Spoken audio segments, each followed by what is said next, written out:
அண்மை செய்தியை பார்த்து வருகிறோம். ஆம் ஆத்மி கட்சி எம்பி சஞ்சய் சிங்கிற்கு ஜாமீன் வழங்கி உத்தரவிட்டிருக்கிறது உச்சநீதிமன்றம்.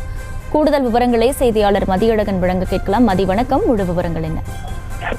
டெல்லி மதுபான கொள்கை முறைகேடு வழக்கில் 2 கோடி ரூபாய் லஞ்சம் பெற்றதாக எழுந்த புகாரின் அடிப்படையில் இந்த வழக்கில் ஆம் ஆத்மி கட்சியினுடைய மாநிலங்களவை உறுப்பினராக இருக்கக்கூடிய சஞ்சய் சிங் கைது செய்யப்பட்டிருந்தார். அவர் தனக்கு ஜாமீன் கோரி உச்சநீதிமன்றத்தில் மனு தாக்கல் செய்திருந்தார். இந்த மனு மீதான விசாரணை நீதிபதிகள் சஞ்சீவ் கண்ணா, திபாங்கர் தத்தா, பிபி வராலே அமர்வில் நடைபெற்று வந்த நிலையில் இன்றைய தினம் வழக்கு விசாரணைக்கு வந்த பொழுது சஞ்சய் சிங்கை காவலில் எடுத்து விசாரிக்க வேண்டுமா அல்லது அவரை பெயிலில் விடுவதற்கு எந்த எதிர்ப்பு ஏதேனும் தெரிவிக்கிறீர்களா என அமலாக்கத்துறையிடம் நீதிபதிகள் கேள்வி எழுப்பினார்கள். அதற்கு அமலாக்கத்துறையை பொறுத்த வரைக்கும் எந்த எதிர்ப்பும் தெரிவிக்கவில்லை. இதனைத் தொடர்ந்து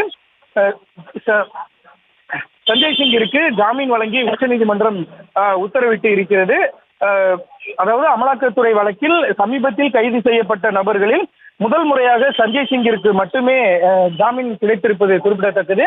மேலும் சஞ்சய் தத் பணம் பெற்றாரா இல்லையா என்பது குறித்து விசாரணையினுடைய முடிவில் தான் தெரிய வரும். எனவே அவர் தற்பொழுது சிறையில் இருப்பதற்கான தேவைகள் எதுவும் இல்லை என்றும் தெரிவிக்கப்பட்டு இருக்கிறது. அதே போல இந்த ஜாமீன் வெளிவிடுவதற்காக விசாரணை நீதிமன்றம் விதிக்கக்கூடிய அனைத்து நிபந்தனைகளையும் சஞ்சய் சிங் பின்பற்ற வேண்டும் என்றும் நீதிபதிகள் தங்களது உத்தரவில் குறிப்பிட்டு இருக்கிறார்கள்.